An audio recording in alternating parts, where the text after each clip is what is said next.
अस्सलाम वालेकुम। प्रोग्राम दोरा के साथ मैं हूं असदरीम खान और मेरा साथ देंगे इफ्तिखार शराजी साहब। बात करेंगे पाकिस्तान मुस्लिम लीग नवाज के बयानी के मुतालिक तो कई प्रोग्राम किए। आज पाकिस्तान तहरीक इंसाफ के बीच जो दरारों की बात हो रही है उस पर डिस्कशन करेंगे।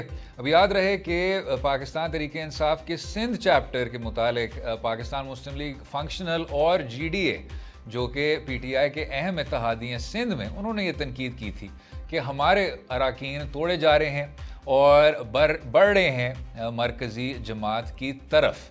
साथ में जो PTI पंजाब से एक तरह से चैलेंज तस्वर किया जा रहा था, हम ख्याल ग्रुप जिसके नज़ीर चौहान साहब ने अब ये कह दिया है कि उनके वाहिद रहनुमा इमरान खान साहब हैं और मिर्ज़ा शहजाद अकबर साहब के हवाले से भी उन्होंने कहा कि बायगॉन्स शुड बी बायगॉन्स। लेकिन साथ में जो हम ख्याल ग्रुप की क़यादत है उन राजा रियाज साहब के ज़रिए उन्होंने ये भी ऐलान कर दिया कि वो मुस्ताफ़ी होने को तैयार हैं।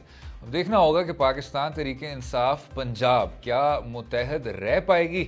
और साथ में जो एक और अहम इत्तेहादी है पाकिस्तान मुस्लिम लीग काफ, जिसमें मोहन इलाही साहब जिनका मुतनाज़ा किरदार रहा है माजी में, चाहे NICL के हवाले से हो, चाहे ऑफशोर ख़बरों के हवाले से हो, चाहे उनका अपना जो अरेस्ट रिकॉर्ड है उसके हवाले से हो, उनको आखिरकार एक वफाकी वजारत के कलमदान से नवाजा गया है। और उस पर PTI के अपने इंसाइडर्स क्या कहते हैं उस पर भी बात करेंगे। सब पर हमारे साथ बात करने के लिए खसूसी मुआवने वज़ीर आज़म इत्तलात रऊफ़ हसन साहब, बहुत बहुत शुक्रिया रऊफ़ साहब शो में शामिल होने का, अपना बेताशा कीमती वक्त देने का।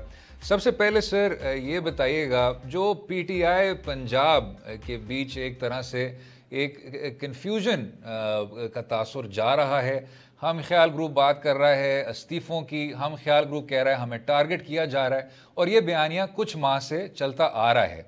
PTI's लेटेस्ट पोजीशन सर, क्या राय रखते हैं आप और इस मामले को हल किस तरह किया जाए? थैंक यू असद साहब, बहुत मेहरबानी। ये मामला बहुत सिंपल है। जो हमारे जो PTI लास्ट इलेक्शंस में जब हम कंटेस्ट किया था तो अकाउंटेबिलिटी जो हमारा एक फंडामेंटल ऑब्जेक्टिव था और उसको हम किसी सूरत में भी फोरसेक करने के लिए तैयार नहीं है। आपको पता है कि ये मसला सारा शुगर माफिया के कॉन्टेक्स्ट में शुरू हुआ था। जब कीमतें बढ़ी, उसकी इंक्वायरी वगैरह की गई तो उसमें कुछ लोगों के नाम आए जिनमें से जहांगीर तरीन साहब का भी नाम था। तो ये मसला वहाँ से शुरू होता है। ये एक्चुअली हकीकत में एक पॉलिटिकल मसला नहीं है। ये हकीकत में बदकिस्मती से पाकिस्तान की पॉलिटिक्स माजी में जिन जिन जिन रास्तों के ऊपर उसको डाला गया था, ये उसके नतीजे में जो माइंडसेट डेवलप हुए हैं वो उसका शाखसाना है ये। और उसको अगर चंद अल्फाज में बयान किया जाए तो वो ये है कि आप अपनी political affiliation, political importance, political stature को इस्तेमाल करते हैं अपने लिए गलत काम जो हैं वो करने के लिए, और फिर अगर पकड़े जाएं तो फिर आप उसी पॉलिटिकल स्टैंडिंग, पॉलिटिकल स्टेचर और पॉलिटिकल पोजीशन को यूज़ करने की कोशिश करते हैं अपने आप को कानून के शिकंजे से छुड़वाने के लिए। PTI एक वाहिद जमात है जो कि इस मसले के ऊपर किसी भी बंदे से, वो PTI से बाहर से हो या PTI के अंदर से हो, उसके साथ कॉम्प्रोमाइज़ करने के लिए तैयार नहीं है। ये लोग जिनका आपने जिक्र किया है बेसिकली ये PTI के मेंबर हैं इस वक्त तक, लेकिन अगर वो इस वजह से PTI को छोड़ना चाहेंगे तो मैं आपको यकीन दिलाता हूँ कि उनको कोई रोकेगा नहीं। इन्होंने कोशिश की कुछ अर्सा पहले कि ये PTI को प्रेशर में ला के एक्सप्लॉइट करने की कोशिश करें, लेकिन आपने देखा होगा कि कोई प्रेशर जो है वो कारगर साबित नहीं हुआ। और आज भी वो जो मुकदमात हैं वो अपने तरीके से अपने तय आगे बढ़ रहे हैं और उनमें से जो भी अल्टीमेटली गिल्टी हुआ उसको करार वाकई सज़ा दी जाएगी। सो इनका कुछ कहना ये इस ज़ुमरे में कि जी हम ये कर देंगे वो कर देंगे, वो उसकी वजह से जो रियासत की और हुकूमत की जो पॉलिसीज़ हैं उसके ऊपर किसी किस्म का कोई असर पड़ता हुआ मुझे नज़र नहीं आ रहा। अच्छा रऊफ़ साहब, इनफैक्ट आप फरमा रहे हैं कि शायद ये सियासी मसला हरगिज़ नहीं है, और लगता ये है कि जहांगीर तरीन साहब और शुगर से जुड़े बाकी लोग इन तमाम अफराद को इस्तेमाल कर रहे थे अपने इंटरेस्ट को प्रोटेक्ट करने के लिए, या कम अज़ कम हम कह सकते हैं कि अब तो लगता है कि जो उनकी करप्ट प्रैक्टिसेस थी उनको एक तरह से उनके ख़िलाफ़ जो काम होने जा रहा था कार्रवाई उसको रोकने के लिए ऐसा हो रहा था।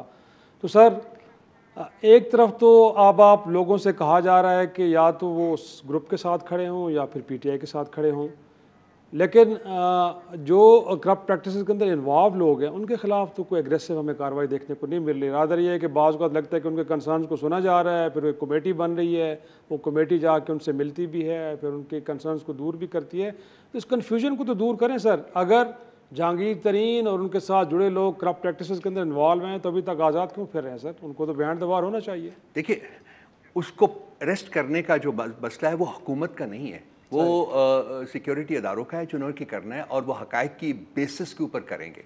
आपको पता है कि इन्होंने कहा था कि हमें सुना नहीं जा रहा, उसके बाद एक कमेटी बनाई थी जैसा कि आपने कहा है, और उसने भी अपनी रिपोर्ट दी थी जिसकी बेसिस के ऊपर वो जो मुकदमे हैं वो बात आगे बढ़ रही है इस वक्त। अब इसकी जो पेस है उसको, उसमें बहुत कुछ मैं कह सकता हूँ फ्रैंकली, उसमें पेस का स्लो होने से हुकूमत के ऊपर नेगेटिव असर पड़ता है, किसी और के ऊपर नहीं पड़ता। लेकिन हमारे जुडिशल फोरम्स और हमारे जो इन्वेस्टिगेशन फोरम्स हैं वो ऐसे ही ऑपरेट करते हैं, और उनको कोई आप एक्स्ट्रा इंजन लगा भी दें तो फिर भी वो अपनी स्पीड के ऊपर ही आगे बढ़ते हैं। मैं उसके वजूहात में नहीं जाऊँगा, बिकॉज बेसिकली हम कुछ और डिस्कस कर रहे हैं। लेकिन मैं आपको यकीन दिलाता हूँ कि वो जब भी उनके नतीजे सामने आए और अगर उस वक़्त कहा गया कि जी इनको अरेस्ट करना है तो ये अरेस्ट होंगे, जैसे बाकी लोग भी हुए हैं। आपको पता है कि पहली हुकूमत है जहाँ के सिटिंग मिनिस्टर्स ने, सिटिंग स्पेशल असिस्टेंट्स ने अपनी पोजीशन को से रिज़ाइन किया है, करवाया गया है और किया भी है मुख्तलिफ औकात में। तो ये भी मैं आपको बता दूं कि इनके खिलाफ भी जो बात है वो किसी सूरत में भी वो रुकने वाली नहीं है, जो बीच मंधार के नहीं छूटेगी, ये अपने मंतकी अंजाम तक पहुंचेगी। ये भी बताइएगा जनाब, आपने दुरुस्त फरमाया कि ये मसला शुगर इंक्वायरी कमीशन से जुड़ा हुआ है। सर, वो एक तवील रिपोर्ट आई थी वाजिद ज़िया साहब की सरबराही में और बहुत ज़्यादा कॉम्प्रहेंसिव थी। उसमें एक तरह से जो उसके रिकमेंडेशंस थे और जो अशख़ास थे जिनके नाम भी सामने आए थे वो आज भी काबीना में पाए जाते हैं। लेकिन उससे भी ज़्यादा जो अहम मसला है रऊफ़ साहब, वो जिस तरह आपने उसकी ख़ुद निशानदही की, वो एक शुगर माफिया की है, एक शुगर कार्टेल की है, और हर सियासी जमात की क़यादत इस लॉबी से ताल्लुक़ रखती है। अब चाहे वो इन्वायरमेंटल हवाले से हो, चाहे वो मार्केट के हवाले से हो, चाहे वो आपका आम कंज्यूमर के हवाले से हो, महंगाई के हवाले से हो, ये लॉबीज़ बरकरार हैं।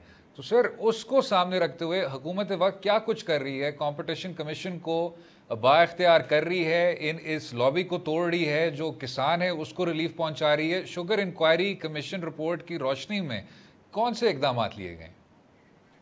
देखिए, शुगर इंक्वायरी कमीशन की जो रिपोर्ट थी उसकी मुनासबत से आपको पता है कि मुकदमे इनिशिएट किए गए थे, और 5 डिफरेंट जो इन्वेस्टिगेशन बॉडीज़ हैं पाकिस्तान की और फाइनेंस बॉडीज़, FPR वगैरह, उन सारों को एम्पावर किया गया था और कहा गया था कि जी आप इस मामले को पहुँचें, इनकी तह तक पहुँचें और इसको आगे लेके चलें।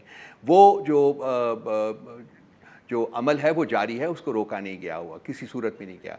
एक और मामला जिसकी आपने खुद निशानदेही की है, ये बहुत ही गंभीर है, और वो ये कि इस शुगर कार्टेल, शुगर माफिया में पाकिस्तान की पॉलिटिकल एलीट जो है, तमाम पॉलिटिकल पार्टी से जिनका ताल्लुक है, वो खुद बज़ाते खुद इसमें शरीक है और उनके इंटरेस्ट हैं और बड़े डीप रूटेड इंटरेस्ट्स हैं। और इसी मुनासबत से अगर आप इसको आगे लेके चलें तो इसीलिए शायद ये मामलात हैं इतनी तेज़ी से आगे नहीं बढ़ रहे जितनी के तेज़ी से आगे बढ़ने चाहिए। ऑब्वियसली जब हुकूमत ने ये रिजॉल्व किया था कि हमने इन माफियाज़ को, इन कार्टेल्स को तोड़ना है, तो उसका मकसद यही था कि जी जो ड्यू बेनिफिट्स हैं वो आवाम तक, किसानों तक और बाकी लोग जो कि इस किस्म की कम्युनिटीज़ शामिल होती हैं उन तक पहुँचे। और ये मामला जो है किसी सूरत में भी उसको हम एज आई सेड अर्लियर बीच मंधार के नहीं छोड़ेंगे, इसको लेके चलेंगे आगे। लेकिन जिस स्पीड से, जिस रफ्तार से ये आगे बढ़ रहा है, शायद उसके ऊपर आप भी सवाल उठाएं, शायद मैं भी सवाल उठाऊं, और लोग भी सवाल उठाएं। लेकिन अनफॉर्चुनेटली वो मसला जो है वो हुकूमत के कंट्रोल में इसलिए नहीं है कि वो अदारों के पास है, वो जो आपके जुडिशरी है उसके पास है, और शायद उसके ऊपर हमें भी रिजर्वेशंस हों, लेकिन हम उनका चूँकि हुकूमत में है इसलिए उनका बरमला इजहार नहीं कर सकते। हमारी पूरी कोशिश है कि इस मामले को जितनी तेज़ी से आगे बढ़ाया जा सके इसको बढ़ाया जाए, और ये वो लोग जो कि बेसिकली जिनकी वजह से आवाम सफ़र करते हैं in terms of increase in prices of basic commodities, हम उनको और कुछ नहीं तो कम से कम उनके जो कार्टेल्स हैं उनको ब्रेक करें ताकि आवाम जो है वो इस सफरन से वो आज़ाद हो। लेकिन रऊफ़ साहब, आपके जो नए वज़ीर ख़ज़ाना उन्होंने तो फरमाया था जब आए थे तो पहले प्रेस कॉन्फ्रेंस हम सुन रहे थे कि हम बड़े स्ट्रेटेजिक किस्म के रिजर्व्स बनाएंगे और जहाँ जहाँ भी माफियाज महंगाई मसनूई कैद पैदा करेंगे तो तो हम फ्लडिंग करेंगे वहाँ पे अशिया कितनी फरावानी हो जाएगी कि कीमतें स्टेबल रहेंगी। तो सर वो हमें तक अभी तक तो कोई स्ट्रेटेजिक किस्म के कोई रिजर्व बनते हुए नज़र नहीं आए, पता नहीं वो कब बन पाएंगे। लेकिन थोड़ा सा सर आते हैं कैबिनेट मैं जवाब दे दूँ इसका? अच्छा ठीक है, ज़रूर ज़रूर। इसके दो पैराए में इसका जवाब मैं दूंगा। एक तो वो जो फाइनेंस मिनिस्टर साहब ने कहा था वो होगा, लेकिन उसके साथ साथ जो गरीब से गरीब तबका जो है डायरेक्टली इसके ऊपर इम्पैक्ट होता है, जो कि वो इम्पैक्ट बर्दाश्त नहीं कर सकता, उसके लिए दिसंबर के महीने में हुकूमत की तरफ से एक स्पेशल प्रोग्राम आ रहा है सामने, जो कि मुझे एग्जैक्टली नंबर याद नहीं है, लेकिन मेरा ख्याल है कि तकरीबन 8 करोड़ लोग हैं या 7 करोड़ लोग हैं जिनको डायरेक्ट फाइनेंशियल बेनिफिट उनके घर में, और वो बहुत बड़ा एक स्टडी कार्ड है जो उसको डायरेक्ट फाइनेंशियल बेनिफिट उनके घरों को डायरेक्टली होगा, उन लोगों को जो कि गुर्बत से पिसे हुए हैं और वो उनके लिए ज़िंदगी जो है वो मुश्किल हुई है। सो 2 लेवल के ऊपर काम हो रहा है। एक तो फाइनेंस मिनिस्ट्री जो आपने तय कर रही है कि किस तरीके से हमने इन कार्टेल्स की जो एक्टिविटीज़ हैं उनको हमने ख़त्म करना है, और दूसरी तरफ डायरेक्ट बेनिफिट जो है हुकूमत वो स्कीम बन चुकी हुई है वर्चुअली, सिर्फ उसकी एग्जीक्यूशन में, बिकॉज 7-8 करोड़ घरानों तक एक्सेस जो है इन इटसेल्फ एक ह्यूज चैलेंजिंग टास्क है। तो हम चाहते हैं कि वो जैसा कि एहसास के प्रोग्राम में ट्रांसपेरेंसी रही है, वो ट्रांसपेरेंसी कॉम्प्रोमाइज़ ना हो, इसलिए शायद 1-2 महीने आगे पीछे हो, लेकिन दिसंबर में प्राइम मिनिस्टर साहब की कमिटमेंट है कि वो इसी पॉइंट पर वक्फा लेंगे। वक्फे के बाद बैन अल-अक़वामी पर भी बात करेंगे, अफगानिस्तान में जो इनखला होने को जा रहा है। रहिएगा हमारे साथ।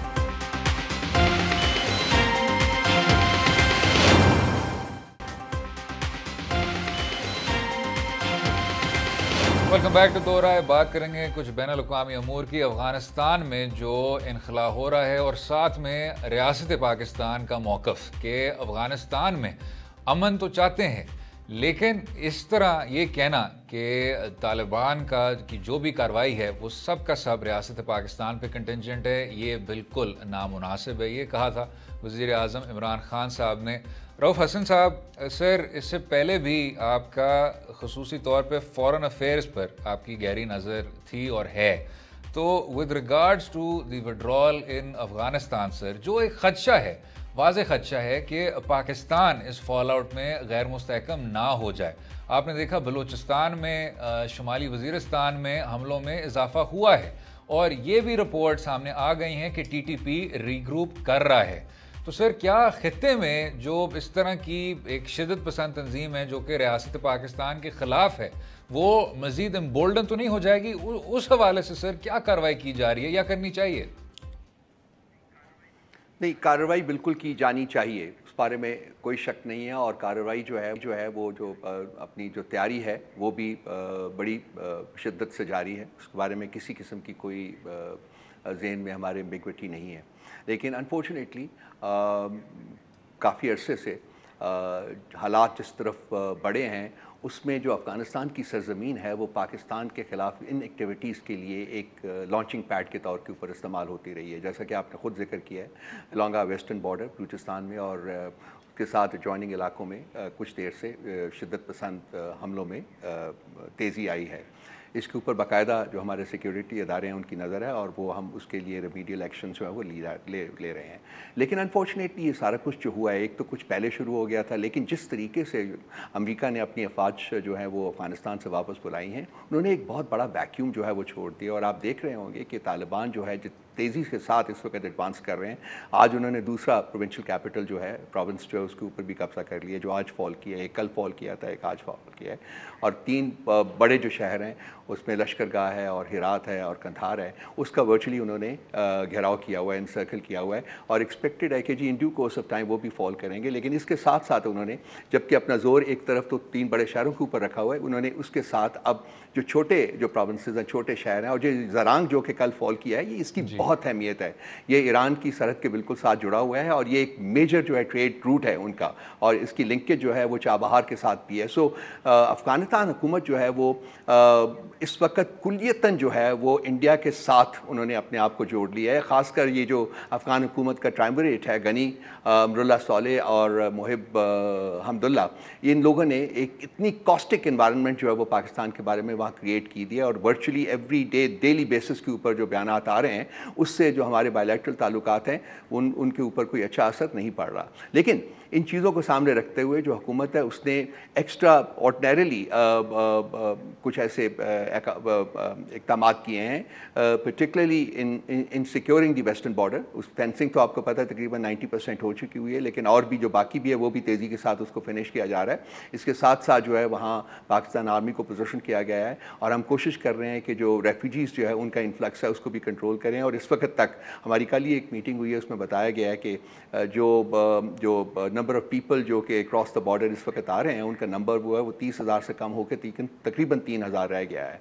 लेकिन ये चीज़ जो है ये वेरी कर सकती है, बिकॉज ये जो इंटेंसिटी ऑफ वायलेंस जो है वो अफ़गानिस्तान में इंक्रीज़ करेगी, जो कि कर रही है, तो उसके साथ साथ जो इनखला है अफ़गानियों का towards Pakistan and other neighbouring countries नो उसमें शिद्दत आ सकती है, जिससे कि जो इनके हमसाया ममालिक हैं जिसमें पाकिस्तान सर फहरिस्त है उनको शायद इससे बढ़कर भी कोई इक़दाम करने पड़ें कि जी, क्योंकि हमारी जो इस वक्त स्टेटेड पोजीशन है वो ये है कि जी हम फर्दर रेफ्यूजीज़ को मतलब हम टॉलरेट, हमारे पास नहीं है, हमारे पास जो वी कैन नॉट अफोर्ड कि और रेफ्यूजीज़ हमारे पास आएँ। हालांकि हमारे ऊपर बहुत प्रेशर है इंटरनेशनल इंस्टीट्यूशंस और ऑर्गेनाइजेशंस की तरफ से कि जी हम उनको रेफ्यूजीज़ के तौर के ऊपर एक्सेप्ट करें, लेकिन हमने अभी तक ये कंसीड नहीं किया। लेकिन वायलेंस की शिद्दत के बढ़ने के साथ साथ पाकिस्तान की वेस्टर्न बॉर्डर के ऊपर जो प्रेशर है उसमें इजाफा हो सकता है। इजाफा यकीनी तौर पर हो रहा होगा, और आप बिल्कुल दुरुस्त कह रहे हैं कि 30-40 लाख मुहाजिरीन ऑलरेडी पाकिस्तान के अंदर मौजूद हैं। लेकिन रऊफ साहब, अगेन जो एक इम्पॉर्टेंट इशू है उसकी तरफ आते हैं। पाकिस्तान ये क्लेम करता है कि जो बिल ठीक भी है कि तालिबान को डायलॉग टेबल पे लाने वाला बुनियादी तौर पे इसमें कलीदी रोल पाकिस्तान ने प्ले किया, और साथ में पिछले दिनों स्टेटमेंट गवर्नमेंट की तरफ से ये भी आई कि असले के ज़ोर पर अगर वहाँ पर इक़्तिदार पर कब्ज़ा किया जाता है तो पाकिस्तान इससे हरगिज़ कबूल नहीं करेगा। तो सर इनफैक्ट लगता तो ये है कि जो दोहा प्रोसेस चला आगे, उस सारे प्रोसेस के अंदर पाकिस्तान का लीडिंग रोल है। उसके बाद हमने देखा कि तालिबान के बड़े वफूद पाकिस्तान में, प्राइम मिनिस्टर तक, वजारत ख़ारजा के अंदर बड़ी डिटेल मीटिंग हुई। तो आपको नहीं लगता कि इनफैक्ट वो लोग जो एक अफ़गानिस्तान के अंदर ड्यूरेबल पीस की एक एफर्ट हो रही थी, अब उस सारे प्रोसेस को एक तरह से स्पॉइल कर रहे हैं तालिबान? हमें तो ये लगता है, क्योंकि कल को अगर वो बज़ौर शमशीर काबिज़ हो भी जाते इक़्तिदार पे तो सर लेजिटिमेसी का इशू उठेगा, और पाकिस्तान ने तो पहले कह दिया है कि उसे तस्लीम नहीं किया जाएगा। तो सर अगेन हम क्या तसव्वुर कर रहे हैं कि हुकूमत पाकिस्तान तालिबान को भी कहीं ना कहीं एंगेज कर रही है कि जो एग्रीमेंट्स किए गए थे दोहा में उनको लेके डायलॉग टेबल पे आया जाए, रादर ये कि ताकत के ज़ोर पे वहाँ पे कब्ज़ा अपना जमाया जाए?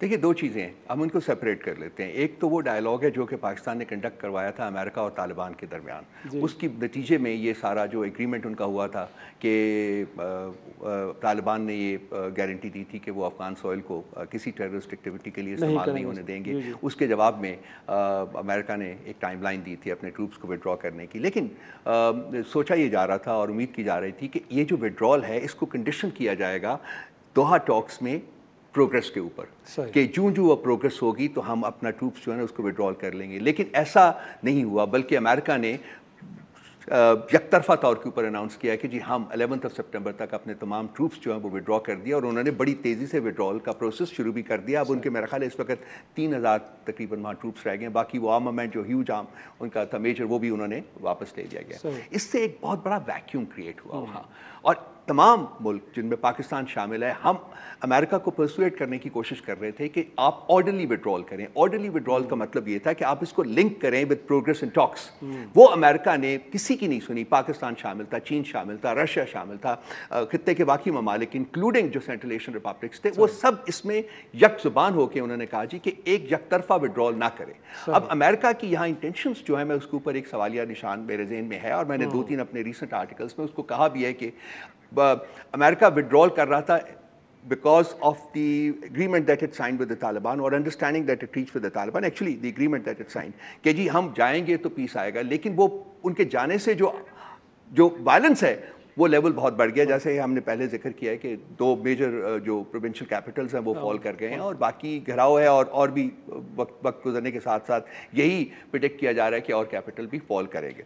पाकिस्तान की स्टेटेड पोजीशन एक ही है, वो ये है कि हम वायलेंस के ज़रिए अफ़गानिस्तान के ऊपर कोई भी पार्टी अपनी हुकूमत कायम करेगी या कायम रखने की कोशिश करेगी, हम दोनों सूरतों में वो नहीं मानेंगे। सो आपको बैठ के एक नेगोशिएटेड सेटलमेंट के ज़रिए जो है एक कंसेंसस डेवलप करके ही जो है वो उसको आप आगे ले जा सकते हैं। तो ये इसके लिए जो एक सपोर्टिव रोल अमेरिका प्ले कर सकता था कि अपने ट्रूप्स को वहाँ रखे, जूं यहाँ प्रोग्रेस हो उसके साथ साथ वो अपने ट्रूप्स को विड्रॉ करे, वो नहीं हुआ। सो एक बहुत बड़ा जो एक इशू है वो उन्होंने क्रिएट कर दिया है। उसके क्या मुज़म्मरात थे, उसकी वजूहात क्या थी, वो फ्रैंकली वो एक लंबी डिस्कशन है, कर सकते हैं किसी वक्त बैठिए, मैं उसके ऊपर बहुत लिख चुका हूँ। लेकिन इस वक्त जो सिचुएशन है वो ये है कि इस विड्रॉल की वजह से जो पेंडुलम है वो ज़्यादा जो है वो तालिबान की तरफ चला गया है और उनको अपनी अहमियत का और एहसास हुआ है, चूंकि वो अपने आप को एक कट्टर तस्वर कर रहे हैं। वो कहते हैं जी कि हमने तो निकाला था उनको रशियंस को और अब हमने सोवियत यूनियन को और अब हमने अमेरिकन को भी शिकस्त दी है। ये जो एग्रीमेंट है ये उनकी नज़र में एक उनकी जीत है। तो इस सिचुएशन में इस सिचुएशन में लग यही रहा है कि जो पल्ला इस वक्त है वो तालिबान है। मुख्तसरन सर, जो मोईद यूसुफ साहब कह रहे थे शुरू में, रिपोर्ट्स के मुताबिक ये सामने आया कि जी जो बाइडन ने अभी तक वज़ीर आज़म इमरान खान साहब से रब्ता क्यों नहीं किया, और फिर उसके बाद उन्होंने ये वजाहत दी कि ये ऐसा नहीं था, ये इस तरह वाज़े नहीं किया गया था कि जी आपने कॉल क्यों नहीं की, लेकिन हमने ये ज़रूर कहा कि पाकिस्तान के पास बढ़कर, अमेरिका से बढ़कर ऑप्शंस हैं। तो जनाब कई माह हो गए, बाइडन इंतज़ामिया ने अब ओहदा संभाल लिया है, वहाँ भी मुस्तहकम हो गए हैं, तकर्रियाँ भी सारी मुकम्मल होने को जा रही हैं, वज़ीर आज़म से रब्ता नहीं किया, उस हुकूमत वक्त भी नाखुश है, तो अमेरिका और पाकिस्तान के बीच जो एक खला है और वो बढ़ता जा रहा है, इसको सर क्या रिजॉल्व करने की कोई कोशिश की जा रही है या this is an occupational hazard, अब यही जो खला है वो इसी तरह बढ़ती जाएगी? ये बड़ा इंपॉर्टेंट क्वेश्चन है असद साहब, आप बहुत बात को आगे ले जाएंगे, लेकिन मैं हाजिर हूँ, मैं बात इसको आगे ले जाते हैं। देखिए, पाकिस्तान और अमेरिका के जो स्ट्रेटेजिक इंटरेस्ट हैं ना वो कन्वर्ज नहीं करते अब इस खत्ते में। जो अमेरिका के स्ट्रेटेजिक इंटरेस्ट हैं वो अलाइंड है इस वक्त इंडिया के साथ और चाइना के खिलाफ, और पाकिस्तान के ऊपर बहुत अरसे से ये प्रेशर आया है कि जी हम भी अपने स्ट्रेटेजिक इंटरेस्ट जो है वो उनके साथ अलाइन करें और हम अपना ताल्लुक जो चीन के साथ है उसको कंटेन करें, जो CPEC है उसको लिमिट करें, वगैरह वगैरह बहुत सी और चीज़ें हैं।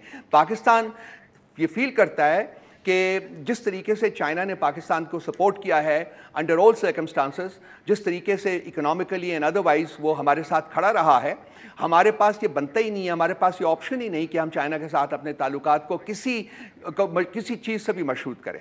तो ये एक इस वक्त अमेरिका और पाकिस्तान जो है इस खत्ते के कॉन्टेक्स्ट में बिल्कुल एक ऑपोजिट एंड्स के ऊपर खड़े हैं, और मुझे नहीं समझ आती, मुझे नहीं नज़र आता कि मुस्तकबिल करीब में इनके ये जो इंटरेस्ट हैं वो कन्वर्ज करेंगे। अमेरिका की जो प्रिंसिपल पॉलिसी यहाँ है, मैं 12 लिख चुका हूँ, अभी मेरा कल एक आर्टिकल और भी आ रहा है, उसको भी देख लीजिएगा। मैं कहता हूँ कि उसमें अफगानिस्तान में अमन का क़याम एक कंपोनेंट उस पॉलिसी का नहीं है। उनका उस पॉलिसी का जो बेसिक मोटिव है वो ये है कि अफगानिस्तान में फ्रेटिसाइड जो है वो किसी लेवल तक जारी रहे, ताकि जो इकोनॉमिक कनेक्टिविटी की बात कर रहा है पाकिस्तान और बाकी खित्ते के ममालिक, वो अपने मंतकी अंजाम तक ना पहुंच सके। उसमें चाइना जो है वो एक मेजर प्लेयर है। ये वो इशू है बेसिकली जो कि इस वक्त जिसकी वजह से अमेरिका पाकिस्तान के ऊपर अपना वो ट्रेडिशनल प्रेशर जो है एक गलत तरीकों से वो एग्जर्ट कर रहा है। लेकिन मैं आपको यकीन दिलाता हूं कि Pakistan under no circumstances concede करेगा इस प्रेशर के ऊपर, जो भी जैसा भी ये प्रेशर हो, जितना भी बढ़ाए वो बढ़ा ले, वो अपने कहीं बढ़ा ले। At the end of the day हमने अपने स्ट्रेटेजिक इंटरेस्ट को सेफगार्ड करना है, और हमारे strategic interest, I will repeat my self, इस मोमेंट के ऊपर अमेरिका के स्ट्रेटेजिक इंटरेस्ट के साथ कन्वर्ज नहीं करते, और ना ही मुझे मुस्तकबिल करीब में कन्वर्ज करते हुए नजर आ रहे हैं। इससे किसी हुकूमत नहीं कहा सर, ये साहब ने बिल्कुल ओपन और क्लियरली बता दिया, बयान वाज़ेह था। Special assistant to the prime minister Rauf sahab, बहुत बहुत शुक्रिया शो में शामिल होने का, अपना कीमती वक्त हमें देने का। वक्फा लेंगे, वक्फे के बाद गुफ्तगू जारी रहेगी। Thank you so much sir, thank you.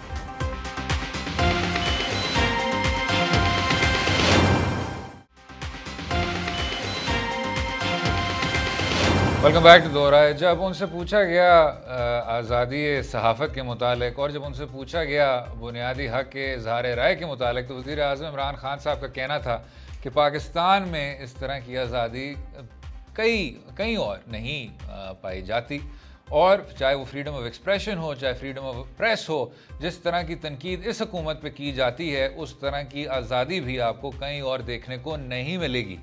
लेकिन चाहे वो बैनुल-अक़वामी तंजीमों की रिपोर्टें हों, चाहे वो यहाँ आम तासुर हो, और आज के जो इवेंट्स थे जो कि काफ़ी डिस्टर्बिंग थे, आमिर मीर और इमरान शफकत साहिबान को हिरासत में ले लिया गया FIA की जानिब से। जनाब शराजी साहब, आप सर तवील सहाफ़ती तजर्बा रखते हैं, ये जो रीसेंट डेवलपमेंट्स हुई हैं जिसमें बाकायदा साइबर क्राइम के कंप्लेंट्स रजिस्टर हुई और फिर दोनों अशख़ास की ज़मानत भी हो गई, इस पर क्या राय रखते हैं सर? ये जो तासुर है कितना दुरुस्त है और क्या ये घेरा तंग से तंग होता जाएगा? हुकूमत के एंड पे जितने भी इक़दामात अब तक हुए हैं उससे कुछ शकूक व शुबात तो इस तरह के जन्म लेते हैं कि शायद आज़ादी इजहार के लिए स्पेस कम से कम होती जा रही है। वरना तो मेरे ख़्याल में अगर आपको लगता है कि वो मेन स्ट्रीम मीडिया या वीलॉग करने वाले या ब्लॉग लिखने वाले लोग अगर कुछ ऐसा कर रहे हैं कि जो बहरहाल सहाफ़ती अक़दार से हट के है या कम अज़ कम जो ट्रू जर्नलिज़म है उसके ज़ुमरे में नहीं आता, तो जब ऐसी कार्रवाइयाँ की जाएँ हुकूमत की जानिब से, ऐसे इक़दामात लिए जाएँ तो फिर उनकी वजाहत भी होनी चाहिए। वो छुप के नहीं होने चाहिए। जिन लोगों को आप गिरफ़्तार कर रहे हैं या उनको आप इन्वेस्टिगेट कर रहे हैं उन्हें बताएं भी सही कि आपका जुर्म क्या है, आपने क्या ऐसा किया कि आपको गिरफ़्तार करना पड़ा, और आईन पाकिस्तान या पाकिस्तान के कवानीन के किन दफ़ात की आपने खिलाफ वर्जी करके कुछ किया। तो अगर ऐसा नहीं होता सर तो फिर तो हमें यही लगता है कि जो एक मुस्बत तनकीद कि जो बुनियादी तौर पे उसकी अल्टीमेट बेनिफिशरी हुकूमत वक्त होती है, क्योंकि सहाफ़त के बारे में, इस प्रोफेशन के बारे में तो यही कहा जाता है कि इसका काम सेहतमंद तनकीद करना है, और अगर हुकूमत को कोई एक पॉजिटिव इनपुट चाहिए उस तनकीद की शक्ल में तो वो प्रोवाइड करना है, और उसका बुनियादी मकसद ये होता है कि हुकूमत की कारकर्दगी बेहतर हो और वो पब्लिक एंड के ऊपर को बेहतर अंदाज में डिलीवर कर पाए। तो मैं समझता हूँ कि ऐसी तनकीद को तो अप्रिशिएट करना चाहिए, उसको तो वेलकम करना चाहिए, और माजी में ऐसा हुआ भी है। बड़े बड़े हमने नाकदीन देखे हैं हुकूमत वक्त के जिन लोगों को अप्रिशिएट किया गया, लेकिन अब की बार लग ये रहा है कि आपको हल्की सी छोटी सी तनकीद भी बड़ी चुभती है और आपको लगता है कि ये बिल्कुल इसके लिए कोई हरकत स्पेस नहीं होनी चाहिए, और आप इस एक तरह से माइंडसेट का शिकार हो चुके हैं कि आपकी नीयत भी ठीक है, आप इक़दामात भी बड़े दुरुस्त ले रहे हैं, और जो नाकदीन है शायद वो किसी के एजेंडे पे काम कर रहे हैं, वो कहीं से कुछ एक मखसूस लाइन लेके तो हुकूमत को तनकीद का निशाना बना रहे हैं। तो मेरा ख़्याल में इस सोच को, इस रवैये को तर्क करना चाहिए। सेहतमंद जर्नलिज़म बड़ा ज़रूरी है, और इसी के नतीजे में मैं समझता हूँ कि कोई भी माशरा आगे एक्सेल करता है और हुकूमतें प्रोग्रेस करती हैं। तो ये जो आज के भी इक़दाम है, ये इससे पहले हमने देखा है कि कुछ सहाफ़ियों को उठा लिया जाता है, उनको गायब कर दिया जाता है, फिर रियासत को मालूम नहीं होता कि उठाने वाले कौन हैं, उनके मकासद क्या हैं, किसी को मारा पीटा जाता है। ज़रूर कुछ दिन मीडिया में चीज़ें आती हैं लेकिन उसके बाद वो कहीं बैक रोड में चली जाती हैं और नहीं पता चलता कि वो लोग कौन हैं। जब तक रियासत ऐसे लोगों को एक्सपोज नहीं करेगी तो फिर असद यही होता है कि हुकूमत वक्त की जानिब उंगलियाँ उठती हैं। तो मैं समझता हूँ कि इमरान खान साहब अगर ये क्लेम करते और उनकी नीयत भी है कि मुल्क के अंदर एक अच्छे जर्नलिज्म के उन्होंने एक बड़ी अच्छी इन्वायरमेंट कायम की हुई है, बनाई हुई है, तो फिर उसका तहफ़्फ़ुज़ भी उनकी ज़िम्मेदारी है। अगर उसको कोई ख़राब करने की कोशिश कर रहा है तो वही हुकूमत वक्त की ज़िम्मेदारी है कि ऐसे अनासर को एक्सपोज किया जाए। रादर ये है कि एक वावेला ज़रूर होता है, शोर ज़रूर उठता है, हुकूमत की जाने से भी हमें ये स्टेटमेंट सुनने को ज़रूर मिलती है कि ऐसे अनासर को बेनकाब किया जाएगा, लेकिन वो फिर पर्दे के पीछे रहते हैं। तो मैं समझता हूँ कि दिस इज़ अनफॉर्चुनेट। इससे तो मामलात और ख़राब होंगे। मीडिया जिस लेवल पे चला गया है, या जो एक बहरहाल जैसी भी आज़ादी एक हासिल है, इससे नीचे तो मैं नहीं समझता कि अगर आप इसको ले जाने की कोशिश करेंगे और आप ये उम्मीद रखें या तवक्को कर बैठें कि मीडिया इस पर खामोश रहेगा, ऐसा नहीं हो सकता। ठीक। और इसके साथ जनाब जो सवाल जुड़ा हुआ है शराजी साहब, वो ये कि हुकूमत अगर इक़दामात ले रही है तो वो कौन से इक़दामात हैं? आपने देखा कि तमाम मीडिया मॉनिटरिंग, उसको अब आदमी क्या कहे, जितने भी आपके मैकेनिज़म्स हैं उनको एक ही अदारे के मातहत करने की कोशिश की थी। उसमें साथ में उन्होंने सोशल मीडिया के रेगुलेशन को भी बीच में छुपा दिया था, और इसमें जो आम तासुर था सर वो यही था कि हुकूमत अब सेंसरशिप में इजाफा करने की कोशिश कर रही है, ये नहीं चाहती कि आपकी सहाफ़त ज़्यादा तामीरी हो जाए या ज़्यादा फैक्ट बेस्ड हो जाए। अगर आप लेकिन किसी पाकिस्तान तहरीक इंसाफ की हुकूमत के नुमाइंदे से पूछें तो कहते हैं कि जी हम पे तो दिन रात हमला किया जा रहा है, हमारे बयानिए को कोई सुनता नहीं है और आप लोग हमारे साथ क्यों इस तरह करते हैं। सब मुस्लिम लीग नवाज़ और पीपल्स पार्टी के साथ मिले हुए हैं, तो क्या राय रखते हैं सर? मैं नहीं समझता कि हुकूमती स्टेटमेंट में कोई जान है। और जैसे आपने बिल्कुल ठीक कहा, आप तो कह रहे हैं कि कोशिश की गई, वो कोशिशें अब भी जारी हैं और मेरी इत्तलात ये हैं कि 40-45 दिनों में उस अथॉरिटी का बिल भी आने को है और एक नई अथॉरिटी बनाई जा रही है जिसका बुनियादी तौर पर मकसद जिस तरह आप कह रहे हैं कि आप सोशल मीडिया को भी रेगुलेट करने की कोशिश की जा रही है, तो उस तरफ तो बढ़ रही है। बिल्कुल सही। इसी पर वक्फा लेंगे, वक्फे के बाद बात करेंगे जो अदालत एलिवेशंस के हवाले से बात की जा रही है। मुख्तलिफ जो सीनियर वकला साहिबान हैं उनके बयानिए भी मुख्तलिफ हैं। सीनियरिटी को तरजीह दी जाए, मेरिट को तरजीह दी जाए और माजी के तल्ख तजर्बों को सामने रखते हुए बार एसोसिएशंस और अदलिया को क्या कुछ करना चाहिए। रहेगा हमारे साथ।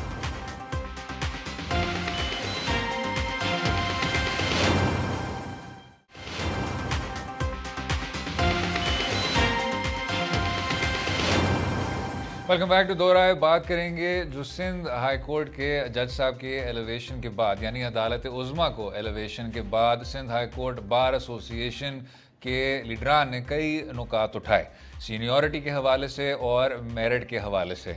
अब बात जो की जाती है वो ये है कि जस्टिस सज्जाद अली शाह साहब के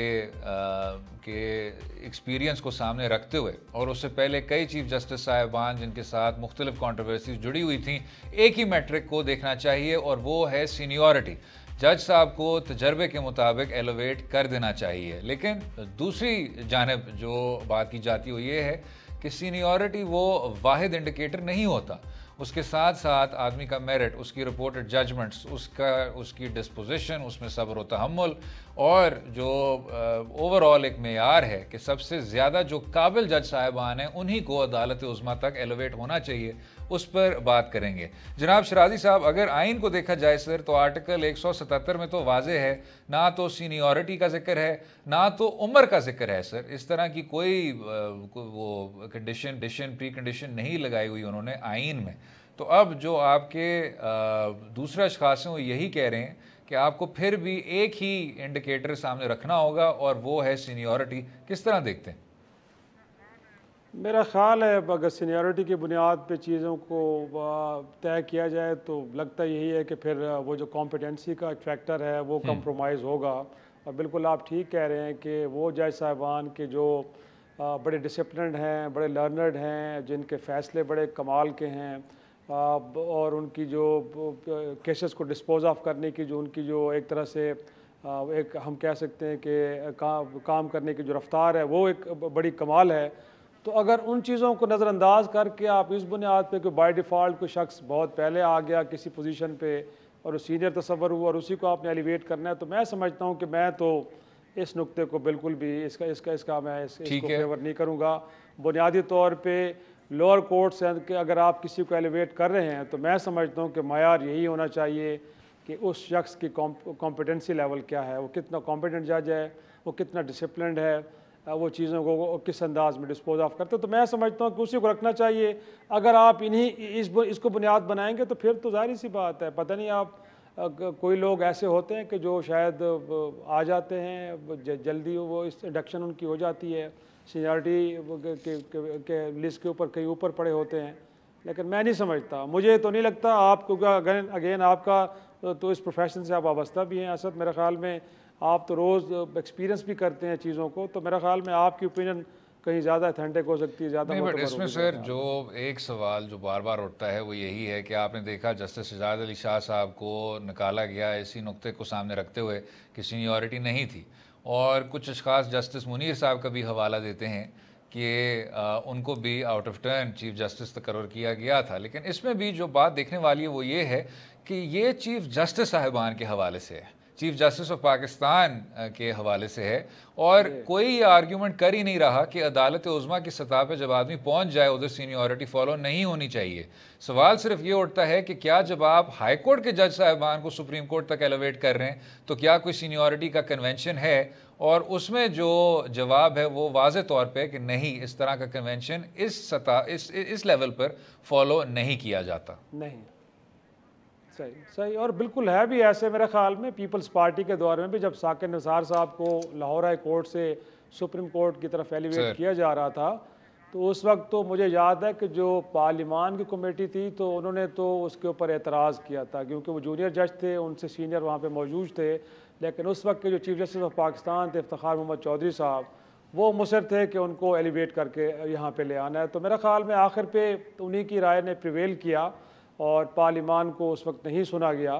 तो मेरा ख्याल है अब ये है कि मैं तो इसी नुक्ते पे ज़ोर दूंगा असद के जो एक काबिलियत का मयार है उसी को मयार होना चाहिए, और सीनियरिटी को हरगिज़ मयार नहीं बनाना चाहिए। अगर बनाएंगे तो फिर माजी में हमने देखे कुछ ऐसी चीज़ें कि जहाँ पे लगता है, बिल्कुल आप ठीक कह रहे हैं, आपने जिक्र किया कुछ जजेस का, या कुछ ऐसे भी हैं कि जो सीनियर भी थे लेकिन उनका शायद काबिलियत का मयार वो नहीं था, उनसे जो जूनियर जज थे वो उनसे कहीं ज़्यादा काबिल थे।